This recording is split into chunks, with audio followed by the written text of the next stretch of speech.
Nous revoilà sur les voies de la conscience avec Laurence Simoneau. Laurence, tu as écrit différents livres Oui. dont vraiment là, donner du sens à votre quotidien. Oui. Est-ce que tu veux bien nous en parler? Oui, c'est le premier livre que j'ai écrit et c'est un livre que j'ai souhaité être concret.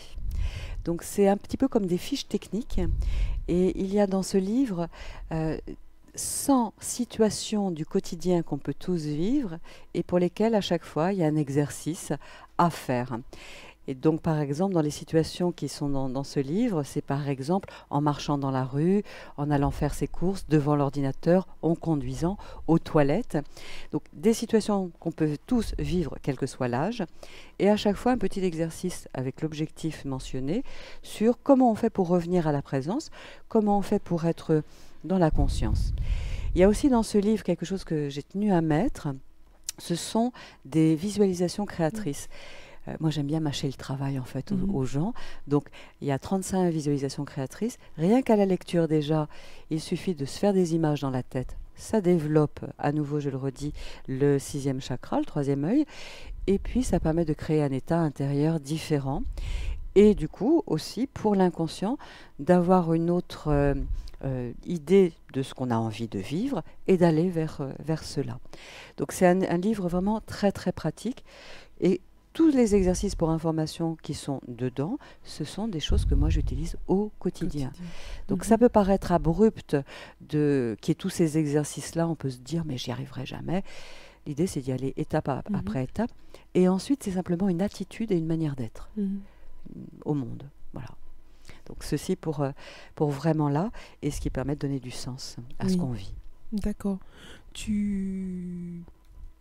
Tu disais, donc il y a différents outils. Dans la visualisation, voilà, c'était ça. Au niveau de la visualisation, souvent certaines personnes disent qu'elles ne voient pas. Oui. Qu'est-ce que tu leur conseilles pour que l'intention suffit Alors, à déjà, créer oui, l'intention déjà fait énormément. Mais une vraie intention, je dirais, une intention pure, entre guillemets, c'est vraiment l'intention de voir clair. L'intention de comprendre, avoir ces intentions-là, déjà fait la majorité des choses. Il est vrai que parfois les gens qui se disent je vois pas, c'est parce que dans le temps, dans leur histoire perso, il s'est passé quelque chose et elles se sont dit inconsciemment à ce moment-là, je veux plus voir, je verrai pas. Sauf que je ne crois pas qu'on ne puisse ne pas voir. Même les auditeurs qui entendent là, peut-être qu'elles se souviennent ce matin comment c'était bon dans les draps, ou le savon en se rasant, ou la mousse à raser pour les hommes. Il y a des choses comme ça. On ne peut pas ne pas voir. De la même manière, on ne peut pas ne pas entendre. On peut filtrer. Et l'idée, effectivement, déjà avec l'intention, comme tu le dis, ça peut commencer à redonner une dynamique à l'intérieur. Et la pratique. La pratique. Et une clé, à mon sens, pour réaider à réouvrir ce canal visuel, c'est d'imaginer. D'imaginer des situations qu'on aime. Très régulièrement dans une journée, quelque chose qu'on a fait, qu'on a aimé, revisiter ça en image dans la tête. Retrouver l'image de quelqu'un qu'on a aimé ou qu'on aime. Ou d'imaginer dans le futur, se voir quelque part, sur une plage avec des cocotiers, etc. Donc de cultiver, je dirais, ce muscle visuel. Oui. Cette aire visuelle du cerveau, en fait. En tout cas, ça demande énormément de pratique parce que nous savons que plus de 90% de nos comportements sont inconscients et on n'a que peut-être 5% de conscience. Et comment vraiment réussir à faire en sorte que toutes ces imaginations ne soient pas filtrées par toutes les histoires qui sont reliées à par exemple, je visualise l'amour, alors que pour moi, l'amour, c'est signe de destruction, de séparation, de mort. Et donc, naturellement, je ne vais pas aller vers le sens de cette visualisation, puisque mon cerveau a enregistré que l'amour, ça voulait dire ça. Oui, tout à fait. Et là, tu parles de valeur, en fait. D'accord. D'accord. Et je me rends compte, en t'entendant, que dans les visualisations que je propose, je repars de quelque chose qui est beaucoup plus concret. Et du coup, pour apprendre à se familiariser avec du concret pour retrouver du bon goût à l'intérieur de soi, de continuer sur ce chemin qui va s'ouvrir au fur et à mesure. Et à ce moment-là, tu parles d'amour, l'amour va pouvoir se réouvrir un petit peu plus et un petit peu plus et un petit peu plus. Effectivement, là tu utilises le mot amour, cet exemple-là, pour des personnes ça va être impossible, inadmissible, insupportable, intolérable de visualiser les choses sur l'amour. Donc revenons à des choses basiques, déjà d'aimer son corps, d'aimer bouger sa main, d'être dans le ici et maintenant, là tout de suite, avant de repartir sur quelque chose de trop large, parce que là oui, il y a des croyances qui peuvent complètement bloquer. Tout à fait. Et effectivement, ce qui bloque les visualisations, la capacité de voir clair, ce sont des croyances, conscientes ou inconscientes, qu'on a mis en place il y a très longtemps. Donc déjà de commencer par du basique, ici et maintenant, ou de se rappeler ce qu'on a fait ce matin, ou comment c'était dans le bus ou dans le métro, qui j'ai vu, comment était habillée ma copine ou mon copain. Toi, des choses concrètes comme ça au démarrage. Bien sûr. En fait, commencer à prendre la première marche avant de chercher à aller directement au 100e étage. Ouais. Même si on passe par l'ascenseur, on passe toujours par les premiers niveaux. Ouais. Même le TGV, quand il part, il roule à 500 km/h, il a commencé à 0 km/h. C'est ça. Ouais. Magnifique. Alors, il y a un autre bouquin que tu as écrit, 125 cartes de méditation. Oui, c'est un livre que j'ai écrit il y a longtemps déjà et que j'ai déposé, je dirais, sur un site qui s'appelle The Book Edition. C'est un site sur Internet. C'est un éditeur. En fait, je suis devenue là mon propre auto-éditeur. Et sur ce site, www.thebookedition.com, j'ai déposé 18 livres. Ah oui. Ah oui, moi je suis assez prolixe quand je commence à partager. Et ce livre-là, c'est un livre, par exemple, qui s'ouvre au hasard. J'adore, moi, ouvrir un livre au hasard et me laisser attirer par ce qu'est là. Et du coup, ce sont des textes qui ramène un essentiel, qui se rappelle qui on est vraiment, qui redonne une direction pour se faire du bien au cœur, se faire du bien à la tête aussi, et de se dire pourquoi pas. Donc moi je crée des choses comme ça. Et sur ce site, donc www.thebookedition.com, dans la même veine, j'ai créé plein de livres de visualisation créatrice notamment. Il y a 5 volumes par exemple. C'est pour apprendre à faire. Il y a même des livres de channeling aussi, des messages que j'ai reçus en canalisation qui sont là-dessus. Donc moi j'aime bien pouvoir ouvrir un livre au hasard et avoir quelque chose qui nous parle de soi. Par exemple, si j'ouvre ce livre effectivement dont tu parles, 125 heures de méditation, eh bien par exemple ça peut être un titre qui s'appelle « Le parfum de la vie ». Et les premiers mots sont « Savoure la qualité de la vie, le parfum du jardin de ta vie, de ce passage sur la terre au quotidien. Laisse le rêve faire son chemin en toi et comprends le sens de la réponse de ton rêve. Rencontre avec délice ton guide intérieur et montre l'émotion qui se lève en toi. Ressens l'énergie monter en toi, des profondeurs de ton être et sens-toi à l'aise. » Là aussi, pour chaque mot, c'est oser se faire des images dans la tête, oser déjà simplement ressentir. Ressentir ce verbe, c'est un verbe vibratoire et qui fait du bien aux cellules. Voilà. Merci beaucoup. Il y a un autre livre que tu as apporté et qui est certainement en relation avec ton histoire, l'histoire dont tu parlais tout à l'heure par rapport à ton nom. Tu l'as nommé l'oracle des prénoms. Oui. Pour se rappeler sa véritable nature et vivre en conscience. Voilà, oui. Et c'est un livre qui est édité au courrier du livre, dans lequel il y a un CD-ROM. Et d'ailleurs, le CD-ROM, il a été créé d'après une idée originale de Philippe Guinet. Voilà. Et ce livre, je l'ai créé d'une façon très particulière et originale, en me disant, je n'ai pas envie de créer un livre de prose, parce que moi j'aime bien les choses très rapides en fait. Et j'ai eu envie de partager une philosophie de vie sur le thème du qui suis-je, sur l'identité. Comment se rappeler qui on est vraiment au-delà de son nom, de son prénom, ou de toute forme de religion, pour se rappeler son identité spirituelle, j'irais. Mais une identité spirituelle incarnée pleinement dans le concret du quotidien, dans la matière qu'est notre corps de chair et d'os. Du coup, je me suis servi de 888 prénoms sous une forme particulière en français, qui est la figure de style qui s'appelle l'acrostiche. L'acrostiche, tu sais, c'est par exemple ton prénom, tu le mets en vertical à gauche de la feuille et ça va devenir la première lettre de chaque mot. Oui. Et pour chaque prénom, donc je me suis amusée à faire ceci. Et moi, j'étais branchée à ma partie la plus sage et la plus lumineuse en moi, et en même temps avec ce que je crois profondément de l'être humain, de la vie. C'est ma manière de voir le monde. Et du coup, à partir d'un prénom, mais qui peut être le prénom de tout le monde. Moi, je peux m'appeler Pierre, Georges, Rosemonde, tu peux t'appeler Raphaël, Michael, Marie, etc. Eh bien, l'idée, c'est qu'à travers chaque texte qui va être là, c'est de se rappeler qui on est.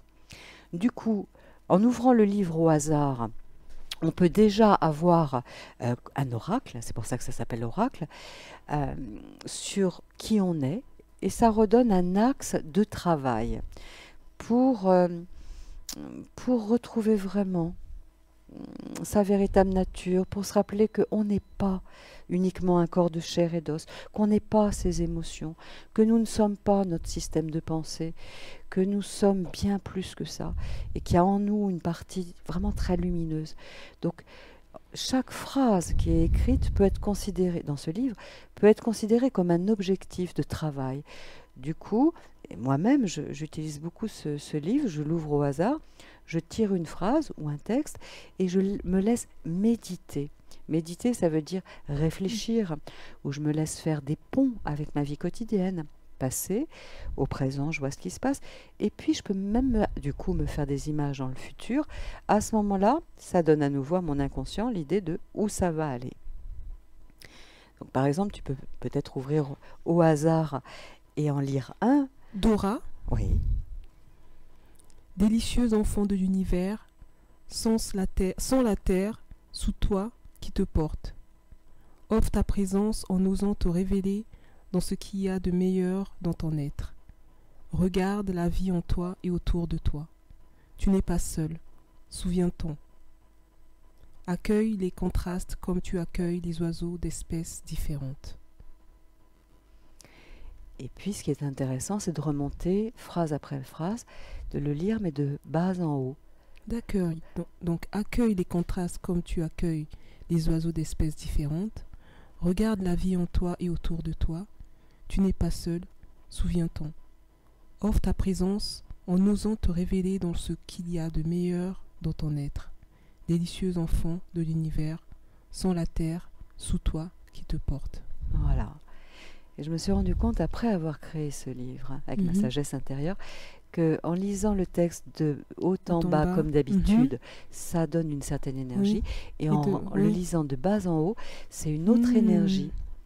Et ça a été fascinant de voir ça pour moi, que en fait c'est comme une œuvre qui me dépasse à un endroit énergétiquement. Donc c'est ce qui s'appelle un verbe lumière, un verbe d'or. Pardon. C'est ce qu'ils appellent un verbe lumière. C'est un verbe qui est énergétiquement chargé. Donc chaque mot est chargé vibratoirement et fait du bien directement dans les cellules. Alors bien sûr, il est important de le lire en conscience, certes, mais en même temps, c'est comme si une voix amie nous parlait dans le creux de notre oreille et directement dans notre cœur en nous disant « Mais rappelle-toi, tu es vraiment quelqu'un de bien, tu es quelqu'un d'aimable, tel que tu es, et tout va bien. » Au-delà de ce que tu vis, qui est peut-être merdique et chiant et compliqué, tout cela t'apprend à être de plus en plus pleine de cœur, pleine de sagesse, et ça va aller mieux. Donc, ce livre, et tous mes livres, mais celui-ci en particulier, se veut être un livre d'espoir. Ce sont des messages d'espoir. Je vois tellement qu'il y a des pertes d'espérance, que j'ai envie, moi, d'apporter ma pierre à la contribution, tu vois, pour aider à redonner de l'espoir. Parce que, quoi qu'il se passe à l'extérieur, il y a de l'espoir. Le monde a tellement changé. À nouveau, là, j'ai 55 ans, je vais avoir bientôt 56. Le monde n'a rien à voir avec ce qu'il était avant. Et pourtant, les médias ramènent la même chose, ça va pas, c'est pas bien.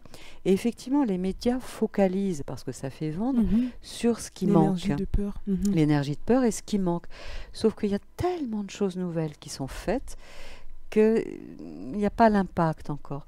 Et ce livre se veut être comme un nouveau journal, en quelque sorte. Mais en fait, donc chacun pourrait écrire un prénom. Moi qui ai par exemple un prénom d'origine étrangère, je pourrais donc écrire mon prénom de manière verticale et puis avec chaque lettre donner une signification symbolique de ce que j'aimerais entendre, par exemple.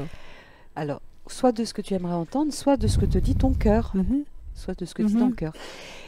Effectivement, là, il n'y a que 888 prénoms, ce qui est déjà beaucoup, mais il n'y a pas, notamment Zomouina, je ne te connaissais pas, sinon je pense qu'à l'époque, j'aurais fait quelque chose. Plus, il ne s'écrit pas comme il se prononce, donc ça, c'est encore au niveau de l'énergie, voilà. C'est particulier quand même. Exactement, c'est vraiment particulier. Maintenant, si, grâce à l'idée de Philippe, nous avons créé ce CD-ROM, c'est que quand ce CD-ROM, nous le mettons sur l'ordinateur, il n'y a même pas besoin d'être branché sur Internet, on le met sur l'ordinateur, il y a des cases à cocher. Et à ce moment-là, il te suffirait par exemple de rentrer ton prénom, qui est tout à fait particulier et original, et ensuite de cliquer sur le sexe féminin, parce qu'il y a une possibilité de cliquer sur féminin ou masculin, et ensuite tu cliques sur « Tirer l'oracle », en ce jour « Tirer l'oracle ». Et là, va apparaître un message unique qui va être à nouveau un oracle, un message qui va être inspirant, là, ici, tout de suite.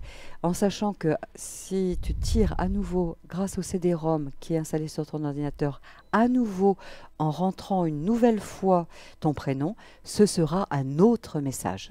D'accord. C'est-à-dire que grâce au CD-ROM, à chaque fois, c'est un autre message. Même pour moi, Laurence, si je mets mon prénom à chaque fois, et une particularité qui n'est pas des moindres, c'est que grâce au CD-ROM, il est possible de rentrer n'importe quel mot dans les cases. Il y a 6 cases. Et moi, souvent, je rentre des mots ou des questions. Par exemple, je mets « Que dois-je savoir maintenant ?» Et ensuite, je clique. Et c'est comme si l'univers, ou mes guides, mais disons l'univers, la vie, m'apportait un oracle, un cadeau. Et moi, j'appelle ça pour moi, de façon rigolote, un horoscope. L'horoscope du jour, en quelque sorte. Et souvent, je fais cela et je l'envoie à mes amis par Internet.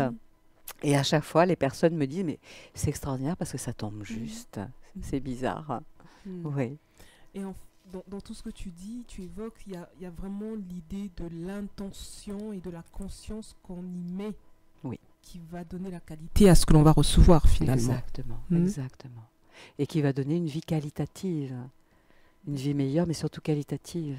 Donc tout est une question de conscience. Oui, conscience, présence. Conscience et présence. Comment tout à l'heure tu proposais des outils pour vivre avec plus de présence et de conscience au quotidien. Est-ce que tu veux bien, pour les auditeurs, nous en citer peut-être 2 ou 3 qui pourraient mettre en place, par exemple, durant la semaine, là, puisqu'on est lundi. Ou cet après-midi, ou tout à l'heure, ou ce soir, à mettre en place. Il y en a un qui est très simple, c'est là où les auditeurs sont à cet instant, là où vous êtes, et là où tu es, Domina, et là où Néo est, l'agent artistique, technique, Néo. Donc là où nous sommes à cet instant, tous et chacun, regardons autour de nous, regardons le lieu dans lequel nous sommes. Eh bien, c'est un lieu avec ses limites, sa superficie. Voilà, regardons le lieu, il est là, il est juste là, sans commentaire précis, le lieu est là. Prenez conscience. Ok, le lieu est là.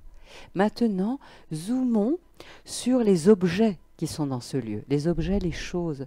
Regardons autour de nous, chacun, là où nous sommes installés, et il y a des objets. Laissons notre regard se porter sur les objets. Conscience des objets, sans jugement, sans pensée, uniquement les objets. Voilà. Et puis, dans ce lieu-là, laissez-vous porter votre attention sur les informations qui sont là dans le lieu dans lequel vous êtes. Il y a peut-être des choses écrites au mur, sur la table, un peu plus loin. Voilà, portez votre attention sur les informations. Les mots peut-être écrits, voilà, les informations. Conscience des informations sans juger, simplement c'est là, c'est juste là. Et puis, à nouveau, vous contemplez maintenant les personnes qui sont là. Donc, s'il y a des personnes dans la pièce dans laquelle vous êtes, ok, vous contemplez, même de façon très rapide, conscience, il y a des personnes. Voilà, sans jugement. Il y a peut-être des personnes que vous imaginez dans la pièce à côté, dans l'appartement d'à côté, dans le bureau d'à côté. Ok, les personnes. Conscience des personnes. Voilà. Et une dernière chose, sentez dans le lieu dans lequel vous êtes ici et maintenant ce qui se fait, les activités. Qu'est-ce qui se fait dans le lieu dans lequel nous sommes chacun et chacune ici à cet instant? Est-ce que on achète des choses ici dans ce lieu? Est-ce que l'on parle? Est-ce que l'on échange? Est-ce que l'on masse quelqu'un? Est-ce que l'on fait des études, des recherches? Est-ce que l'on crée? Qu'est-ce qui se fait ici? On boit un pot? On écrit? On lit? On médite? On rêve? Qu'est-ce qui se fait?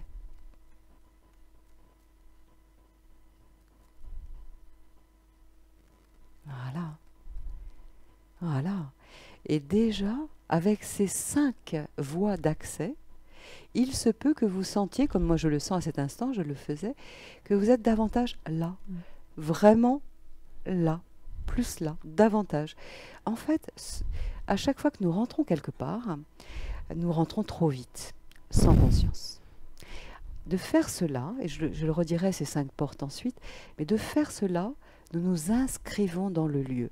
Nous ne subissons plus le lieu. C'est plus les autres qui sont envahisseurs, et à ce moment-là, nous pouvons nous dire « mais j'ai pas ma place ». Là, nous rentrons et nous nous posons dans le lieu.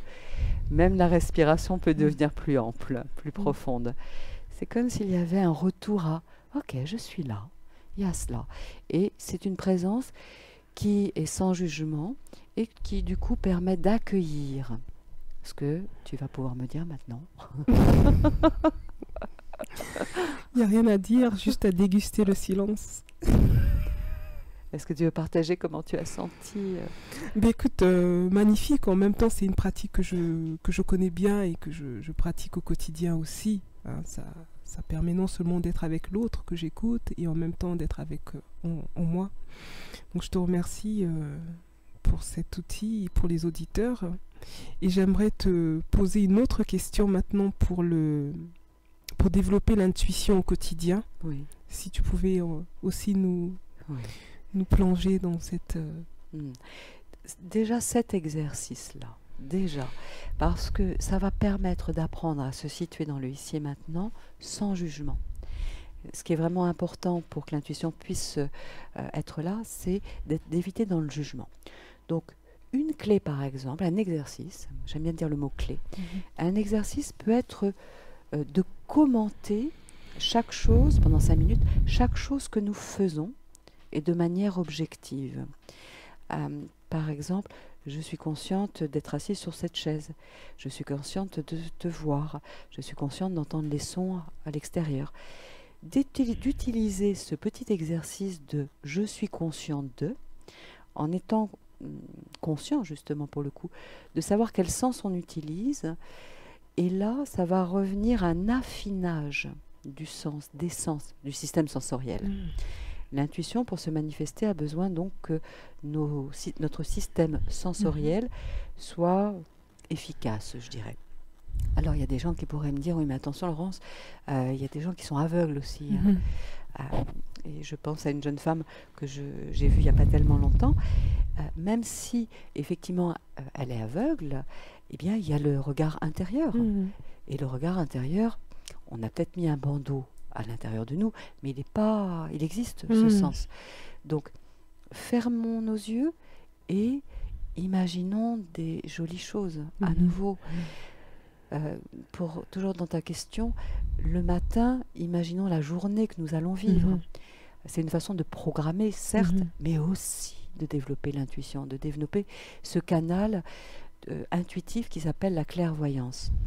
Car, en lien avec ta question sur l'intuition se manifeste à travers 4 portes, 4 canaux.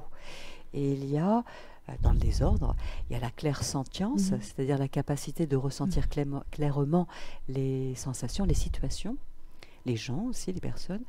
Et puis un deuxième canal intuitif, il y a la clairaudience, c'est la fameuse petite voix qu'on peut entendre. Donc là aussi, trouvons les exercices pour développer cette capacité à entendre ce qui se passe en nous. Il y a un autre canal intuitif qui est la clairvoyance, la capacité de voir clairement, d'avoir des flashs, des visions. Et puis une autre porte qui s'appelle la perception directe, c'est ce fameux Eureka, tu sais. On ne sait pas comment ça se passe, il n'y a pas d'image, il n'y a pas de son, il n'y a pas de sensation. Tout d'un coup, mais c'est bien sûr, voilà. Et par exemple, donc là j'en ai dit plusieurs pour développer j'ai dit plusieurs exercices pour développer la clairvision. Maintenant, pour développer la clairaudience, ça peut être par exemple de fermer les yeux pendant même 5 minutes par jour, ou 3 minutes, allez déjà, et d'écouter ce qui se passe à l'intérieur de nous, quelles sont ces pensées qui passent, sans les juger, sans les condamner, sans les censurer. Imaginez que ces pensées sont comme des nuages dans le ciel, et de laisser passer, d'apprendre à laisser passer. En fait, l'idée derrière cela est d'apprendre à devenir témoin. Témoin de ce qui se passe en soi. Donc sans jugement, comme si nous apprenions à nous installer dans notre cinéma intérieur sur un fauteuil vachement confortable, rouge, devant il y a un écran, et que on ne sait pas ce qu'il va y avoir sur l'écran, mais simplement on a confiance. Donc l'idée c'est de s'installer dans cette présence confiante, dans cette confiance à l'intérieur de soi, de se dire il va y avoir des choses. Voilà, et j'imagine que dans un cinéma, en général, on n'a pas peur. Quoique, si je me reporte à mon histoire, quand j'étais ado, j'avais très peur. Mais j'avais peur de tout. Et depuis que, d'ailleurs, que je fais tous ces exercices, c'est ça que ça a changé dans ma vie. Ça peut illustrer aussi pour les auditeurs à quoi ça sert, en fait. C'est que moi qui étais une ex-enfant ado, peureuse, naïve, terrorisée, je dirais, eh bien, j'ai appris la confiance. J'ai appris à m'installer. Alors, bien sûr, je suis dans une vigilance, mais une juste vigilance. Je suis attentive. Et tous les jours, je progresse un peu plus. Et j'ai vraiment envie de dire ça, c'est qu'il n'y a pas d'âge. Et pour moi, il n'y a pas de haut de la montagne. Ça sera jusqu'à mon dernier souffle, car j'aimerais, à mon dernier souffle, être très présente pour savoir ce qui s'y passe et comment je vis ça, car j'aimerais vivre mon dernier souffle dans la douceur, ce passage-là, un peu comme quand je dors, de passer au sommeil, et quand je me réveille le matin, j'ouvre les yeux, en sachant que quand j'ouvre les yeux le matin, je me dis, chouette, encore une autre journée, je vais pouvoir apprendre plein de choses. Mais ça, c'est tellement récent, même si ça fait 3-4 décennies de ça, mais c'est tellement récent, quoi. Et à l'échelle de l'humanité, de l'éternité, c'est pas grand-chose. Merci beaucoup Laurence Simoneau. Alors pour retrouver différentes choses que nous propose Laurence de manière généreuse, vous pouvez aller sur sa chaîne YouTube et voir tous les liens et tout ce qu'elle nous a déposé de manière gracieuse et gratuite. Et si je peux me permettre, je me suis désormais installée aussi sur les réseaux sociaux. Oui, sur Facebook également. Sur Facebook et sur Google+, où je m'autorise à faire quelque chose. Normalement, les réseaux sociaux, je crois que c'est pas voué à ça, mais j'ai eu envie d'innover. Alors, j'ai créé sur Facebook et sur Google+, ce que j'ai appelé la chaîne de l'enchantement durable et la séquence de l'internaute, sur lequel il y a plein de choses très inspirantes et inspirées que je mets. Voilà. Merci beaucoup Laurence. Donc je rappelle les 3 ouvrages que nous avons évoqués aujourd'hui. L'oracle des prénoms, vraiment là, donner du sens à votre quotidien. Et le 3e, 125 cartes de méditation de Laurence Simoneau, que nous aurons la joie de retrouver très bientôt pour une prochaine émission sur les voies de la conscience. Je vous dis à très vite et je remercie Néo pour sa généreuse participation technique. Merci Domwina. Merci Merci, Méo. Laurence. Merci. Au revoir. Au revoir.